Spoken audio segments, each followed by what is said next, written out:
Welcome to Movement Memos, a Truth Out podcast about things you should know if you want to change the world. I'm your host, Kelly Hayes. Today's guest is my friend Cheri Honkala. Cheri's work around housing issues, including housing reclamation, is nothing short of historic. She is the national coordinator for the Poor People's Economic Human Rights Campaign, and she's also one of the fiercest people I know. Cheri Honkala, welcome to the show. Thank you, Kelly. It's always great to be here, especially on your show, because you talk about real issues. Well, you are someone who I don't get to catch up with nearly often enough, so I am really glad to be in conversation with you today. I just want to mention to our listeners that when I hit you up about this interview, you replied, "We are taking over the St. Edward's Church right now." So we had to plan to chat the next day, depending on whether or not you got arrested, which you did when the police showed up hours later, looking for you specifically. Can you tell our listeners what that action was all about? 25 years ago, we took over a big, empty, abandoned Catholic church, and we housed a bunch of homeless families. And 25 years later, the situation is worse, so we decided we needed to take it over again. And when they came for you that night, that was a targeted arrest where they came for you personally. For those of us who are familiar with your work, that actually makes perfect sense from the unjust perspective of the police. But for folks who are less familiar, can you say a bit about how that played out and why you think they came for you specifically?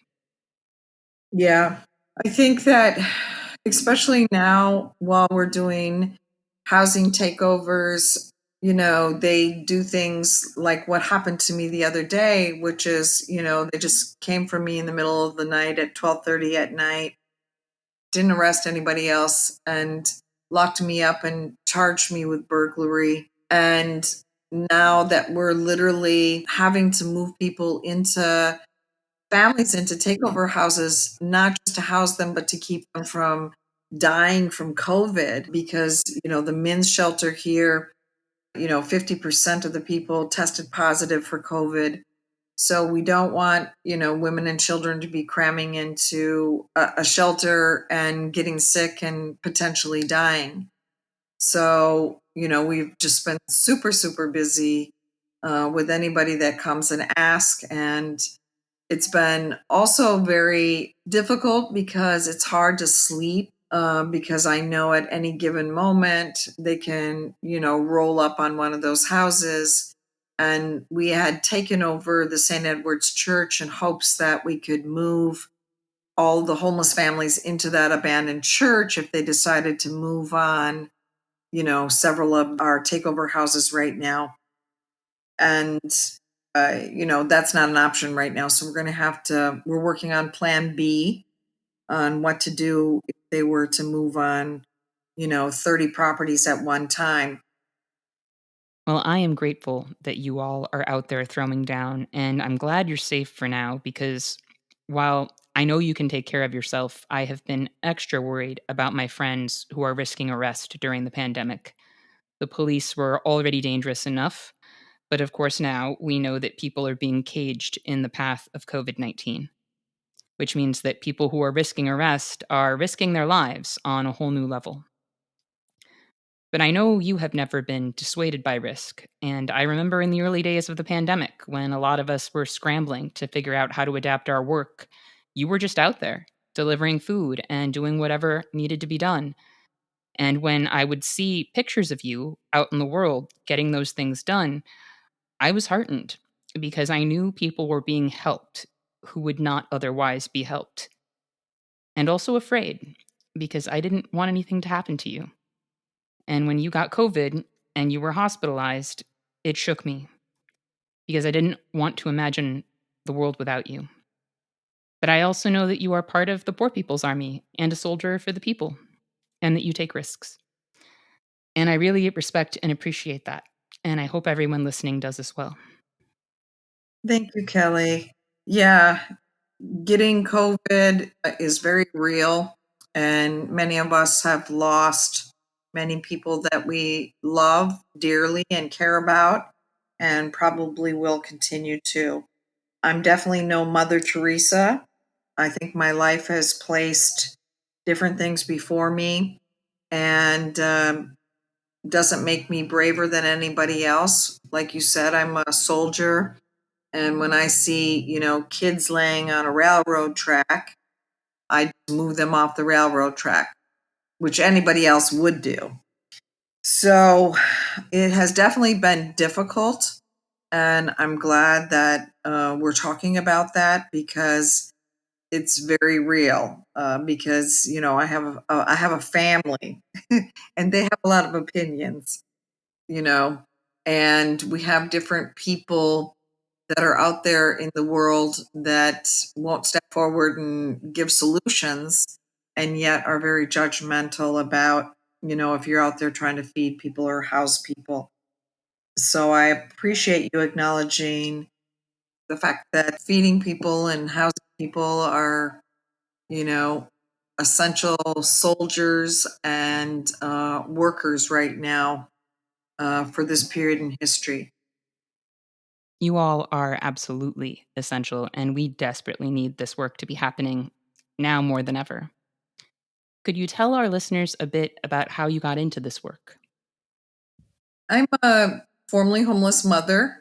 Actually, have been homeless on a couple occasions throughout the years, but the one that had the most profound impact on me was when my older son Mark was 9 years old, and we were homeless in Minneapolis and could have frozen to death. And so I started taking over abandoned houses, and I've been doing it, for well over 30 some years. So it's been a very difficult process because, back in the early days, we used to get a lot of media attention, and now we're taking over, 10 times more properties than we ever had in our life, and giving trainings to people and teaching people how to do it all over the entire country. And it's even more dangerous right now. And so, both with COVID and with, the fascism that all of us are living under and the media blackout that we're experiencing. So we appreciate programs like this. So, given how severe our situation is, with a catastrophic housing crisis and mass displacement looming for so many people, why do you think these struggles aren't getting more attention? Because it is clearly going to be one of the great struggles of our time, and we really don't have much time to plan for that fight. So, why do you think this subject isn't getting the traction that it obviously should right now? I just think housing in many of our urban cities across the country housing itself and land are very tied into the patronage system. And there's so much, dirty business going on with stolen property and, hoarded wealth that it's it's very, they want to stay away from anybody having to, make a line in the sand and decide which side they're on.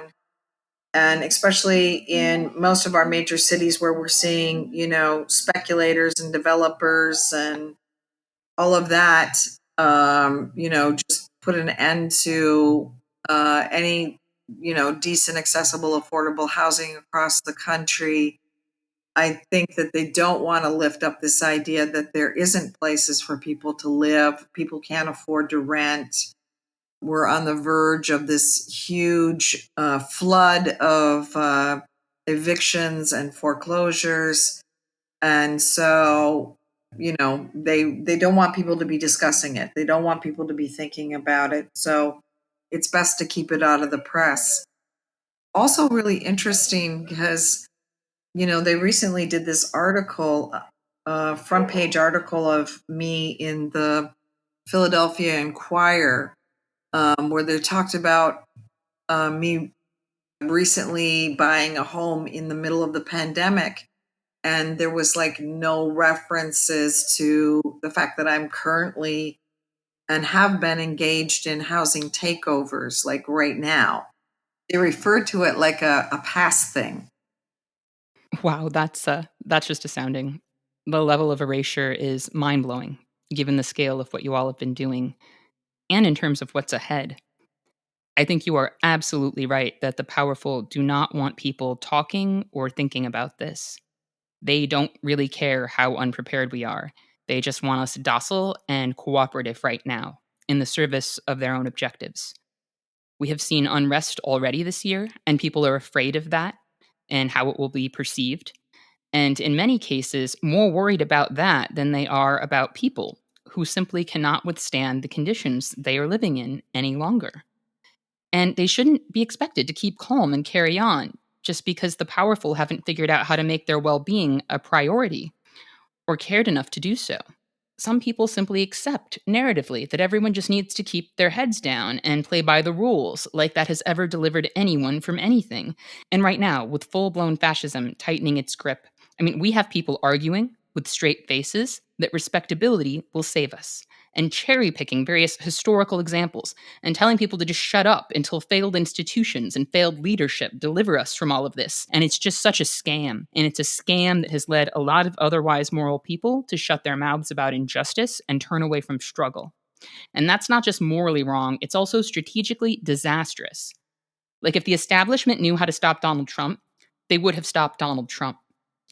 And what we are looking at right now is fascism. And I am glad the mainstream is catching up with that because, as you know, I have been begging people to understand that for years. But now that they are naming it, people are being told to stay within the lines, like the lines are our friends. And people need to understand mass displacement under fascism is part of a path towards mass disposal and containment, which is another form of disposal. We are living in a time of collapse, and holding our ground, which includes holding onto homes and land, is going to be so important, even if Biden wins. But that takes organization. So the denial is thick, and people aren't ready. So, how do we prepare? How do you deal with, feeding and clothing and housing people and providing political education simultaneously while you're erased from the press and while we might be moving into a situation where we have a coup in our country. So we're doing a lot of planning and, really fighting for unity on all levels and realizing that, little stuff that mattered to us before really doesn't matter anymore, because this thing is really a numbers game and we have to figure out how do we begin to really work together in very large numbers. And, it's not enough for us to just talk about these issues, but how do we, sustain the movement, keep our soldiers alive, not take the dirty money, and, just deal with the horrible violence on so many different levels that is happening right now, whether it's, the violence of hunger or having to live in fear if they're going to roll up on you at any given moment, or just the increase in, I know in Chicago, but also here in Philadelphia, just the amount of young people that are being shot on a daily basis because they don't have any other kind of options but be, engaged in the drug war here. I also saw recently that you were organizing a rapid response hotline for evictions. Can you tell us a bit about that? So we're having people sign up so that they can be alerted if the city or the feds decide to move on any of our houses at any given point, so that they can, lift it up through their social media. People that are here locally can immediately go to the address that's in danger and pull out their cameras and stand there and be a witness. Or they can also sign up to participate in mass nonviolent civil disobedience to try and hold the properties, because these properties are owned by the federal government, and we are our government, and our government doesn't have a plan on how to keep people from dying from COVID. And so, warehousing them in shelters and having them die is not an option for us. And so They can build luxury housing overnight, or they have the social capital to utilize abandoned churches or do whatever they want to do, but they're not doing any of those things. So, we have a moral responsibility to make sure these people don't die. And so that's why we're having to, break the law and move them into abandoned HUD properties in order to keep people alive. You know, hearing you say those words just now about breaking the law made me feel something because we're seeing a lot of valorization of law and order right now because the president, who's a fascist, happens to be quite lawless. So we're seeing a lot of people sort of fetishizing law and order in general. And I just want to emphasize to people that when you're saying that we have to follow the letter of the law and there have to be consequences for breaking the law, you are also saying that work like Cheri's shouldn't be happening and giving cover to the police who snatched her out of St. Edward's Church in the middle of the night. I know things are scary and people want stability, but the law is not a moral instrument, and it is often in direct opposition to the survival and well being of people, and to the survival and well being of people who are trying to help other human beings. If we want to hold on to our humanity, we cannot allow law and order to be our compass. So I just had to get that out there and say that piece because I have a lot of feelings about it. I very much appreciate that. I mean, it's a very difficult thing. It's amazing how people's morals and values change based on the circumstances that they're confronted with. And something that I'm also very worried about right now is we used to just be able to go online and look up the names of various different speculators, developers, and politicians, and then go demonstrate at their houses because they're stealing the land and stealing the future and the opportunity for people. And there's no, even if we raise the money for some of the families, we only have one landlord right now that has been trying to help us figure out places for people to live, to rent. So it's not even a question of raising money anymore. you know all of the various different cities are going in a direction of San Francisco, where there's going to be like nowhere at all to rent, because people can't afford the luxury units that are being built here in Kensington. Some of them are asking for $250,000, and so there's no, people can't go into the shelters. They can't move into a luxury unit, so like literally there's no place for them to be. So this whole, just arbitrary changing of policies, laws, regulations, something's really wrong with that as well. And the city of Philadelphia did that because they said that it was a security matter, that they needed to protect people like our mayor and other folks where there's been recent demonstrations in front of their houses. And my question is when are low income people and homeless people going to be protected? Never even had a right to be in a park, be in a public park, let alone be anyplace else. So I think it's really a time right now in history where we have to decide whose side we're on, and get involved in the game, because this one can't be sat out. And if people want to play more of an active role, they can go to economichumanrights.org. They can join the Poor People's Army. They can set up a boot camp in their part of the country. We have a socially distancing boot camp that's going to be happening October 17th and 18th in Philadelphia. And the month of October, that entire month is going to be dedicated towards lifting up things that we normally wouldn't lift up in the public, because we desperately need people to be talking about the conditions that poor people are having to endure and deal with during this pandemic. So we're designating the month of October, which is also International Poverty Day on the 17th. The entire month we're dedicating and calling it Takeover Month. So, we need not to be demoralized, not to give up.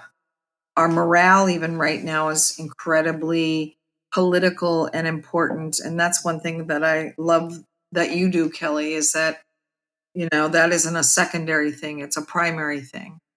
And if we don't figure out like how to lift each other up, take care of each other, help people heal, help people grieve, then we're going to continue to lose, large numbers of soldiers in this fight. And that's not what we need. What we need is generals that are going to make this fight for humanity. Absolutely. And just to circle back to what you were saying about that city property search database for a second, because I don't think most of our listeners probably understand the severity of that move.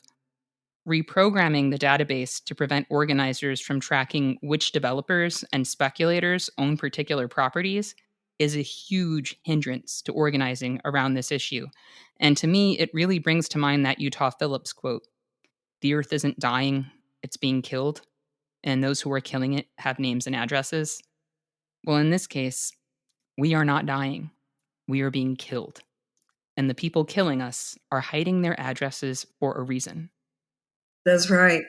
And not to mention that more and more of our federal and city public offices are being placed in private buildings so that we don't really have a right to protest and demonstrate because they've like hidden themselves in some private commercial owner's building.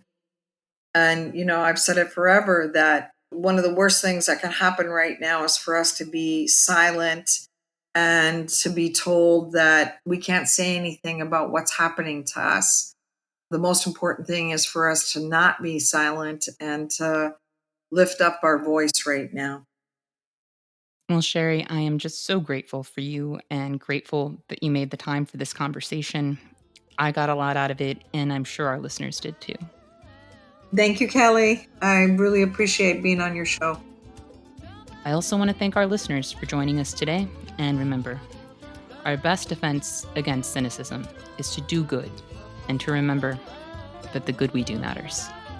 Until next time, I'll see you in the streets.